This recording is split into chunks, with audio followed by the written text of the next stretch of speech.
नमस्कार साथियों, आप सभी का स्वागत है आपके अपने YouTube चैनल बनी ब्रिलियंस में। और मैं आपका साथी मोतीलाल। इससे पहले हमने जो है जीके की एक पार्ट अपलोड कर दी है, जिसमें हमने 15 क्वेश्चन डिस्कस किए थे, 14 क्वेश्चन डिस्कस किए थे और 15 क्वेश्चन मैंने आपके लिए छोड़ा था। उसको हम लास्ट में डिस्कस करेंगे। उससे पहले 2 लाइनें आपके लिए। लिख रहा हूँ अंजाम, लिख रहा हूँ मैं अंजाम, जिसका कल आगाज आएगा, जिसका कल आगाज आएगा। मेरा लहू, मेरे लहू का, मेरे लहू का हर एक कतरा, मेरे लहू का हर एक कतरा इंकलाब लाएगा, इंकलाब लाएगा। तो देखिए आगे चलेंगे हम अपने पहले क्वेश्चन की तरफ। तो देखिए ये आज की वीडियो का पहला क्वेश्चन है, जिसमें आपको परियोजनाओं से भी क्वेश्चन पूछे जाते हैं, नदियों से भी क्वेश्चन पूछे जाते हैं, बांधों से भी क्वेश्चन पूछे जाते हैं। तो ये क्वेश्चन भी आपके लिए इम्पोर्टेंट रहने वाला है। तो देखिए, इंद्रावती जल विद्युत परियोजना किस राज्य की प्रमुख बहुउद्देशीय परियोजना है? बहुत ही इम्पोर्टेंट क्वेश्चन है। और इंद्रावती की अगर हम बात करेंगे तो देखिए, इंद्रावती जो परियोजना है आपकी, इंद्रावती परियोजना जो है आपकी, ये इंद्रावती नदी पर ही है। ठीक है, ध्यान रखेंगे इस बात का। इंद्रावती परियोजना जो है ये एक डैम बना है, जो कि कौन सी नदी पे बना है? इंद्रावती नदी पे बना है। और ये किसकी सहायक नदी है, ये क्वेश्चन भी पूछा जाता है। इंद्रावती जो है गोदावरी की सहायक नदी है, ये भी ध्यान रखेंगे आप। ठीक है, और ये इंद्रावती जो बांध है आपका, ये कैसा बांध है? ये आपका ग्रेविटियल डैम है, ग्रेविटी वाला डैम है, जो है गुरुत्वाकर्षण वाला बांध है ये भी ध्यान रखेंगे। और अगर हम बात करेंगे किस राज्य में है, ठीक है, किस राज्य में है, तो ये है आपका ओडिशा में। ठीक है, कहाँ पे है? ओडिशा में। अब देखिए, ओडिशा का पुराना नाम क्या था? उड़ीसा। क्या नाम था? उड़ीसा। तो अगर हम इसकी बात करेंगे कि इसका नाम कब बदला हमने, उड़ीसा से ओडिशा कब हुआ, तो ये आपका उड़ीसा से ओडिशा हुआ 2011 में। ठीक है, तो इस बात का आपने ध्यान रखना है। ठीक है, तो इंद्रावती जल विद्युत परियोजना कहाँ है आपकी? उड़ीसा में। कौन सी नदी पर? इंद्रावती नदी पर। किसकी सहायक नदी है ये? गोदावरी की। ठीक है, तो इसके अलावा नेक्स्ट क्वेश्चन है हमारे पास, बगलिहार जल विद्युत परियोजना के कार्यान्वयन पर किस देश को आपत्ति है? तो देखिए, जो बगलिहार परियोजना है आपकी, जल विद्युत परियोजना है, पहली बात तो इसका ध्यान रखेंगे कहाँ पे है। ठीक है, कहाँ पे बन रही है ये बन रही है आपकी जे.एंड.के में एक जिला है डोडा। ठीक है, डोडरा या डोडा जिला है, कहाँ पे? जे.एंड.के में, जो कि वहां पे ये परियोजना बन रही है आपकी। और कौन सी नदी पर? चिनाब नदी पर। कौन सी नदी पर बन रही है? चिनाब नदी पर। और चिनाब नदी जो है आपकी सहायक नदी है किसकी? सिंधु की। ठीक है, सिंधु नदी की क्या है? सहायक नदी है। कौन? चिनाब नदी। तो इसका जो पानी है वो रुक जाएगा इस बांध के बनने से। इसकी तकलीफ किसको होगी? सिंधु नदी का पानी कहाँ जाता है आपका? पाकिस्तान में। ठीक है, आपका जो प्यारा बच्चा पाकिस्तान है, उसमें इसका पानी जाता है। तो सिंधु का मैक्सिमम पानी किसके लिए है? वो है आपका पाकिस्तान के लिए। ठीक है, 60% जो पानी है सिंधु का, वो किसके लिए है? पाकिस्तान के लिए है। तो इससे जो इस परियोजना से जो परेशानी है, जो दिक्कत आ रही है, वो किसको आ रही है? आपके प्यारे बच्चे पाकिस्तान को। ठीक है, तो ये ध्यान रखेंगे आप। अगर हम बात करेंगे पाकिस्तान की, तो पाकिस्तान आपका पड़ोसी देश है, आप ही से अलग हुआ है। ठीक है, कब? 1947 में। और इसकी कैपिटल क्या है? इसकी कैपिटल है इस्लामाबाद। करेंसी है इसकी पाकिस्तानी रुपया। ठीक है, इसके साथ हमारे जो है 3 स्टेट लगते हैं। कौन से? आरजे, पीबी और गुजरात। ठीक है, ये 3 स्टेट लगते हैं, साथ में 2 यूटी लगते हैं आपके, जे.एंड.के और लद्दाख। ठीक है, तो इसका ध्यान रखेंगे। बगलियार परियोजना किस नदी पर है? चिनाब नदी पर है। कहाँ पे है? जे.एंड.के में है। कौन से जिले में? डोडा जिले में। ठीक है, तो चिनाब नदी किसकी सहायक नदी है? सिंधु की, ये भी ध्यान रखेंगे। और इस परियोजना से परेशानी किसको है? वो है पाकिस्तान को। ठीक है, आगे बढ़ेंगे नेक्स्ट क्वेश्चन की तरफ। वेल्थ ऑफ नेशन पुस्तक के लेखक कौन है? देखिए, वेल्थ ऑफ नेशन जो पुस्तक लिखी गई है वो किसके द्वारा लिखी गई है? तो ये पुस्तक लिखी गई है आपकी एडम स्मिथ के द्वारा। ठीक है। और एडम स्मिथ कौन है आपके? एडम स्मिथ जो है अर्थशास्त्र के पितामह कहे जाते हैं। ठीक है, अर्थशास्त्र के पितामह या फादर ऑफ इकोनॉमिक्स कहा जाता है किसको? एडम स्मिथ को। इनके द्वारा ही ये पुस्तक लिखी गई है, वेल्थ ऑफ नेशन। इसके अलावा जो हमारा नेक्स्ट क्वेश्चन आएगा, देखिए नेक्स्ट क्वेश्चन क्या है हमारा, प्लानिंग एंड द पुअर पुस्तक के लेखक कौन है? ठीक है, तो देखिए आपके पास 4 ऑप्शन पड़े हैं। डेविड रिकॉर्ड्स हैं, B.S. मिन्हास हैं, गुनार मिल्डल हैं, जॉर्ज बर्नार्ड शॉ हैं। तो देखिए 4 ऑप्शन है और 4 में से जो आपके पास सही आंसर रहेगा वो कौन रहेंगे? B.S. मिन्हास। ठीक है, B.S. मिन्हास जो है इस पुस्तक के लेखक हैं, प्लानिंग एंड द पुअर। ठीक है, तो ये आपके पास पुस्तकों से भी क्वेश्चन पूछे जाते हैं आपके पेपर में, तो ये ध्यान रखिएगा। जितनी भी पुस्तकों के लेखकों के बारे में पढ़ सकते हैं, नई पुस्तकें जो आएंगी वो भी मैं भी करवाऊंगा आपको, लेकिन आप भी साथ साथ में पढ़ते रहिएगा पुस्तकों के बारे में, और जो अभी वर्तमान समय में चल रही हैं उनके बारे में भी पढ़िएगा। नेक्स्ट क्वेश्चन है आपके पास, इंडिया इज फॉर सेल। ठीक है, बहुत इंपॉर्टेंट क्वेश्चन है। इंडिया इज फॉर सेल नामक पुस्तक किसने लिखी? ठीक है, इंडिया इज फॉर सेल नामक पुस्तक किसने लिखी? आपके पास ऑप्शन है विक्रम सेठ, खुशवंत सिंह, शोभा डे या चित्रा सुब्रमण्यम। ठीक है, तो यहाँ पे देखिए आपके पास 4 ऑप्शन है और 4 ऑप्शन में से आपने ही एक आंसर सिलेक्ट करना है। ठीक है, तो आप अपना आंसर लगा लीजिएगा और यहाँ पे जो आंसर रहेगा हमारा इस क्वेश्चन का, वो क्या आंसर रहेगा? चित्रा सुब्रमण्यम। ये चित्रा सुब्रमण्यम जो है आपकी एक पत्रकार हैं, जो कि इनके द्वारा ये पुस्तक लिखी गई है, इंडिया फॉर सेल। ठीक है, इसके अलावा जो नेक्स्ट क्वेश्चन आएगा हमारा, भारतीय विज्ञान संस्थान कहाँ स्थित है? ठीक है, भारतीय विज्ञान संस्थान कहाँ स्थित है? तो देखिए मुंबई में, कलकत्ता में या बेंगलोर, दिल्ली में है। तो देखिए आपका जो विज्ञान संस्थान केंद्र है, संस्थान है, वो कहाँ पे है? वो है आपका बेंगलोर में। बेंगलोर किसकी कैपिटल है? बेंगलोर जो है कैपिटल है आपकी कर्नाटका की। ठीक है, ध्यान रखेंगे इस बात का। इसके अलावा नेक्स्ट क्वेश्चन है हमारा, प्रसिद्ध कामाक्षा देवी मंदिर किस राज्य में स्थित है? बहुत इंपॉर्टेंट क्वेश्चन है और बहुत बार पूछा जाता है ये। देखिए मध्य प्रदेश, हिमाचल प्रदेश, कर्नाटका, असम। तो ये जो कामाक्षा देवी मंदिर है बहुत महत्वपूर्ण और बहुत बार ये क्वेश्चन पूछा जाता है आपका। मंदिर से रिलेटेड भी आपको क्वेश्चन पूछे जाएंगे, तो ये भी ध्यान रखेंगे आप, मंदिरों से रिलेटेड भी क्वेश्चन पढ़ लीजिएगा साथ साथ में। ये जो आपका आंसर रहेगा यहाँ पे, कामाक्षा देवी मंदिर जो है कहाँ पे आएगा? असम में आएगा। ठीक है, असम एक इम्पॉर्टेंट स्टेट है आपका। जैसे यहाँ पे आपके जो राष्ट्रीय उद्यान है वो भी हैं, जैसे मानस राष्ट्रीय उद्यान है आपका। ठीक है, मानस राष्ट्रीय उद्यान किसके लिए फेमस है? ये आपका पानी वाले भैंसे के लिए प्रसिद्ध है, मानस राष्ट्रीय उद्यान। और यहाँ पे एक सींग वाले गैंडे पाए जाते हैं, कहाँ पे? काजीरंगा में। ठीक है, काजीरंगा जो नेशनल पार्क है वो कहाँ है आपका? असम में है। और किस लिए फेमस है? एक सींग वाले गैंडे के लिए। इसके अलावा नेक्स्ट क्वेश्चन है हमारे पास, देखिए 23वां क्वेश्चन है आपका, रामायण ग्रंथ किसने लिखी थी? ठीक है, रामायण ग्रंथ जो लिखी गई हमारी दुनिया के सबसे जो बड़े महाग्रंथ हैं या ग्रंथ हैं, ठीक है, इसको हम महाकाव्य कहते हैं। तो वो आपके रामायण और महाभारत हैं। ठीक है, 2 ही महाकाव्य हैं दुनिया में सबसे बड़े, एक रामायण है और एक महाभारत है। तो रामायण जो है किसके द्वारा रचित है? अगर ये क्वेश्चन भी आपको आना चाहिए वैसे तो, अगर नहीं आता है तो देखिए आपका आंसर क्या रहेगा? वाल्मीकि, महर्षि वाल्मीकि जी के द्वारा ये रामायण जो है लिखी गई है। और अगर आपको क्वेश्चन पूछा जाता है किसके बारे में? रामचरित मानस के बारे में। ठीक है, रामचरित मानस के बारे में अगर आपसे क्या पूछा जाता है? क्वेश्चन पूछा जाता है कि रामचरित मानस जो है किसकी रचना है? तो ये है आपकी तुलसीदास जी के द्वारा लिखी गई रचना है, क्या? रामचरित मानस। और अगर आपसे क्वेश्चन पूछा जाता है रामचरित मानस कौन सी भाषा में लिखा गया है, तो उसकी जो भाषा है वो क्या है? अवधी। ध्यान रखेंगे इस बात का। राम जी से रिलेटेड जितनी भी आपकी काव्य लिखे गए हैं, जो भी बातें लिखी गई, वो किस भाषा में लिखी गई? अवधी में।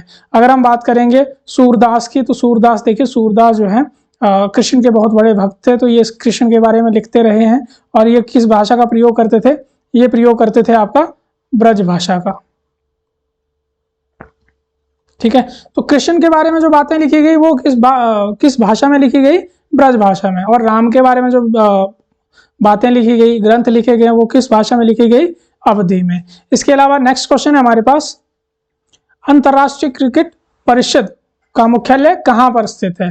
जो हमारा आईसीसी है, ठीक है, इंटरनेशनल क्रिकेट काउंसिल जो है, इसका हेडक्वार्टर कहां पे है आपका? तो इसका हेडक्वार्टर कहां पे है आपका? दुबई में है। संयुक्त अरब अमीरात की कैपिटल दुबई में है। अच्छा, आपके लिए क्वेश्चन रहेगा, आईसीसी के जो है प्रेजेंट टाइम में जो है कौन अध्यक्ष कौन है? ठीक है, चेयरपर्सन कौन है आईसीसी के, ये आप कमेंट में बताएंगे। ठीक है, बाकी मैं इसका आंसर आपको नेक्स्ट वीडियो में बताऊंगा।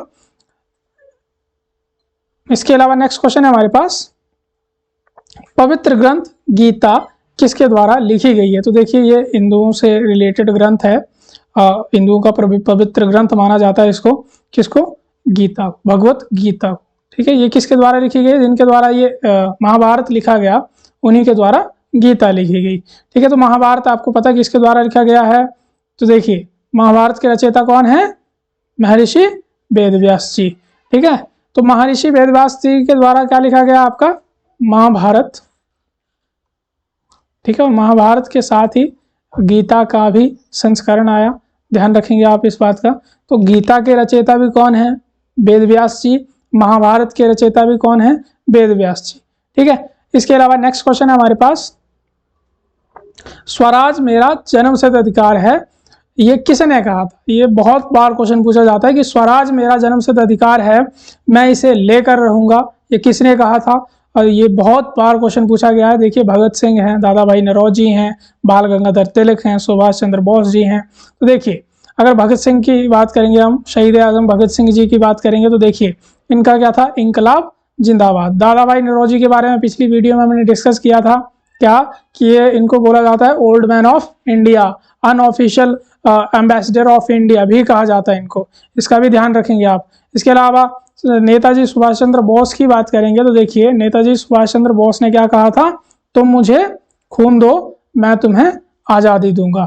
ठीक है, लेकिन यहाँ पे जो हमारा आंसर रहेगा वो किस, जो स्वराज मेरा जन्मसिद्ध अधिकार है, वो किसने कहा था? ये कहा था आपका बाल गंगाधर तिलक जी ने। ठीक है, और इन्होंने ही भारत में पहली बार जो है संविधान की मांग करने वाले जो पहले व्यक्ति थे वो कौन थे? बाल गंगाधर तिलक। इन्होंने स्वराज विधेयक के द्वारा जो है अपना प्रस्ताव रखा था, किस चीज के लिए? संविधान के लिए, कि भारतीयों के लिए एक संविधान होना चाहिए। कब रखा था ये? 1896 में। इस बात का भी ध्यान रखेंगे, सबसे पहले संविधान की मांग करने वाले व्यक्ति कौन थे? बाल गंगाधर तिलक जी। और स्वराज मेरा जन्मसिद्ध अधिकार है, ये नारा भी किसका था?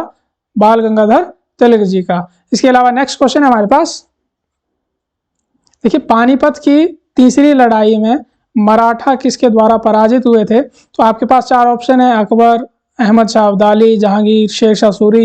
इससे पहले आप इतना बताइए कि जो है पानीपत की तीसरी लड़ाई कब हुई थी? तो तीसरी लड़ाई कब हुई? 1761 में। इससे पहले दो लड़ाइयाँ हुई आपकी, कब कब? 1526 में। 21 अप्रैल 1526 में आपकी पानीपत की पहली लड़ाई होती है। कब? 21 अप्रैल 1526 में। ठीक है, किसके बीच में होती है? बाबर और इब्राहिम लोदी के बीच में। ठीक है, और इसी के लड़ाई के साथ ही भारत में क्या होता है आपका? मुगल साम्राज्य की स्थापना हो जाती है, किसके द्वारा? बाबर के द्वारा। ठीक है, और लोधी वंश का अंत हो जाता है, साथ में दिल्ली सल्तनत का भी अंत हो गया था 1526 में। दिल्ली सल्तनत का अंतिम शासक क्वेश्चन पूछा जाता है कौन था? तो इब्राहिम लोधी, जिसको किसने हराया था? बाबर ने हराया था। कौन से युद्ध में? पानीपत के पहले युद्ध में। इसके अलावा आपका जो दूसरा युद्ध होता है वो कब होता है? 1556 में। देखिए, 1556 में आपका पानीपत का दूसरा युद्ध होता है, किसके बीच में? हेमू और अकबर के बीच में। ठीक है, हेमू और अकबर के बीच में आपका क्या होता है? पानीपत का दूसरा युद्ध होता है, जिसमें हेमू आपका हार जाता है, अकबर जीत जाता है। अकबर का जो संरक्षक था बैरम खां, उसके द्वारा ये युद्ध लड़ा गया था। अकबर स्वयं तो उस समय 14 साल का था, ठीक है, राजा भी अभी अभी नया नया ही बना था, 14 साल का ही था ये। साथ में इनके जो संरक्षक थे बैरम खां, उनके द्वारा ये युद्ध लड़ा गया और हेमू जो है इसमें परास्त होते हैं और ये जो है अकबर के द्वारा ये युद्ध जीत लिया जाता है। लेकिन हमारे पास क्वेश्चन क्या था, पानीपत की तीसरी लड़ाई मराठों ने किससे हारी थी, ठीक है। तो देखिए ये जो तीसरी लड़ाई हारी गई, किसके द्वारा हराई गई मराठों को, अहमद शाह अब्दाली के द्वारा। ध्यान रखेंगे इस बात का, कौन था, अहमद शाह अब्दाली, और कब हराया था, 1761 में, ठीक है। इसके अलावा नेक्स्ट क्वेश्चन है हमारे पास, भारतीय राज्यों की राज्यपालों की नियुक्ति कौन करता है। देखिए इंपॉर्टेंट क्वेश्चन है, यहाँ से पॉलिटी से आपको लगभग 2 से 3 क्वेश्चन पूछे जाएंगे, जिसमें देखिए राज्यपाल की अगर हम बात करेंगे तो राज्यपाल की नियुक्ति कौन करता है, तो राज्यपाल की नियुक्ति करने वाला व्यक्ति कौन है, राज्यपाल किसका प्रतीक होता है स्टेट में, किसके रूप में काम करता है, राष्ट्रपति के रूप में। तो देखिए इसकी नियुक्ति भी किसके द्वारा की जाती है, राष्ट्रपति के द्वारा की जाती है। अब क्वेश्चन ये पुट होता है कि राज्यपाल की जो पोस्ट है, राज्यपाल का जो पद है, वो संविधान के कौन से अनुच्छेद में इसका वर्णन किया गया है। तो राज्यपाल की पोस्ट का वर्णन जो है संविधान का कौन सा आर्टिकल करता है, आर्टिकल 153। आर्टिकल 153 आपको बताता है कि देश किसी भी राज्य का एक राज्यपाल होगा और वो एक राज्य से अधिक राज्य, मतलब 1 से 2 राज्यों का भी राज्यपाल हो सकता है, ठीक है, इसमें कोई दिक्कत परेशानी नहीं है। तो ये चीज़ ध्यान रखेंगे। और साथ में आर्टिकल 155 में ये विवरण किया गया है कि राष्ट्रपति क्या करेगा, राज्यपाल की नियुक्ति करेगा, ठीक है। और राज्यपाल मतलब राष्ट्रपति की स्थिति जैसे पूरे देश में होती है, राज्यपाल की उस स्टेट में होती है जिसमें राज्यपाल वो होता है, ठीक है, ध्यान रखेंगे इस बात का। इसके अलावा नेक्स्ट क्वेश्चन है हमारे पास, सर्वोच्च सैनिक वीरता पुरस्कार पदक कौन सा है। देखिए सैनिक सम्मान, अगर भारत में हम नागरिक सम्मान की बात करेंगे तो सबसे बड़ा नागरिक सम्मान है हमारे पास भारत रत्न, ठीक है। लेकिन अगर हम सैनिकों में सर्वोच्च पुरस्कार की बात करेंगे तो इसमें कौन सा आएगा हमारे पास, ये देखिए परमवीर चक्र, ठीक है। और परमवीर चक्र की बात करेंगे तो ये सबसे पहले जो है 1948 में जब पाकिस्तान ने जम्मू कश्मीर पर आक्रमण किया था और हरि सिंह ने जब विलय पत्र पर हस्ताक्षर किए थे तो हमारी सेना जम्मू कश्मीर में पहुंची थी, तो उसमें हमारी सेना का जो नेतृत्व कर रहे थे, ठीक है, इसमें जो पहले हमारे परमवीर चक्र विजेता हैं मेजर सोमनाथ शर्मा जी, उनके द्वारा वो सैनिक टुकड़ी की अगुवाई की जा रही थी जिसमें वो शहीद हो जाते हैं। उनको शहीद होने के उपरांत जो है ये पहला पुरस्कार मिला था परमवीर चक्र, ठीक है। पहला परमवीर चक्र भी पूछा जाता है किसको मिला था, तो मेजर सोमनाथ शर्मा जी को, ठीक है। पहले परमवीर चक्र विजेता कौन है, मेजर सोमनाथ शर्मा जी, ठीक है। तो सर्वोच्च सैनिक पुरस्कार आपका परमवीर चक्र और पहले विजेता कौन है, मेजर सोमनाथ शर्मा जी। इसके अलावा नेक्स्ट क्वेश्चन है हमारे पास, मार्क्सवाद का मुख्य समर्थक किसे माना जाता है। मार्क्सवाद का मुख्य समर्थक किसे माना जाता है, आपके पास ऑप्शन है एम एन रॉय है, फुलियल है, कार्ल मार्क्स है, लुई ब्लॉक है। तो देखिए अगर हम बात करेंगे यहाँ पे एम एन रॉय की, एम एन रॉय ने भी इसके बेस पर ही क्या किया था, एक आपकी पार्टी की स्थापना की थी इंडिया में, CPI, communist party of India, ठीक है। ध्यान रखेंगे इस बात का, कम्युनिस्ट पार्टी की स्थापना किसने की थी, एम एन रॉय ने। कब करी थी, 25 दिसंबर 1925 में, ठीक है, ध्यान रखेंगे इस बात का। और एम एन रॉय ने ही सबसे पहले जो है ऑफिशियल मांग की थी संविधान सभा की, कब, 1934 में, ठीक है। तो ये भी क्वेश्चन पूछा जाता है, औपचारिक मांग करने वाले व्यक्ति कौन थे, एम एन रॉय, कब करी थी, 1934 में। लेकिन मार्क्सवाद के जो मुख्य समर्थक थे वो कौन है, कार्ल मार्क्स, ठीक है, कार्ल मार्क्स, ध्यान रखेंगे। सर्वहारा वर्ग की बात करते हैं ये कि सर्वहारा वर्ग जो है दुनिया में जो शासन होगा वो सर्वहारा वर्ग का होगा। इसके अलावा जो हमने पिछली वीडियो में आपके लिए क्वेश्चन छोड़ा था वो ये, भारतवर्ष का पहला हाइडल पावर प्रोजेक्ट कौन सा था, जो पन बिजली विद्युत परियोजना थी आपकी भारत की पहली, वो कौन सी थी। तो देखिए अगर हम बात करेंगे पन बिजली परियोजना की, तो ये देखिए कौन सी है, कर्नाटका में स्थित शिव सुंदरम पन बिजली परियोजना, या हाइडल पावर प्रोजेक्ट जो है आपका वो भारत का पहला मेगा वॉट में जो है सबसे बड़ा या पहला आपका कब खुला था?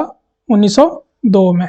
कहाँ पे? शिव सुंदरम जलप्रपात के पास ही है ये। और यहाँ पे अगर हम बात करेंगे तो ये कितने मेगावाट का था? 4.2 मेगावाट का। ध्यान रखेंगे इस बात का। और अगर हम बात करेंगे भारत में लघु हाइडल पावर प्रोजेक्ट या लघु पनबिजली परियोजना की शुरुआत कब हुई थी? तो वो हुई थी आपकी कहाँ पे? दार्जिलिंग में। ठीक है, दार्जिलिंग में आपकी जो है क्या हुई थी? सबसे पहले लघु पनबिजली परियोजना की शुरुआत हुई थी कब? 1897 में। ठीक है, इसका ध्यान रखेंगे आप। कहाँ पे? दार्जिलिंग में। और कितनी थी ये? 130 किलोवाट। ठीक है, तो ये किलोवाट में अगर लघु पूछी जाती है तो वो आपकी दार्जिलिंग आएगी। और अगर आपसे मेगावाट मतलब बड़ी पूछी जाती है तो वो आपकी क्या आएगी? शिव सुंदरम, जो कि मेगावाट में थी कितनी? 2.4 मेगावाट, जो कि कब बनी थी? 1902 में। तो ये आपके क्वेश्चन का आंसर था। बाकी आपसे मिलते हैं नेक्स्ट वीडियो में। तब तक के लिए आप पढ़ते रहिए और अच्छे से अपनी सेहत का ख्याल रखिए। धन्यवाद। जय हिंद, जय भारत।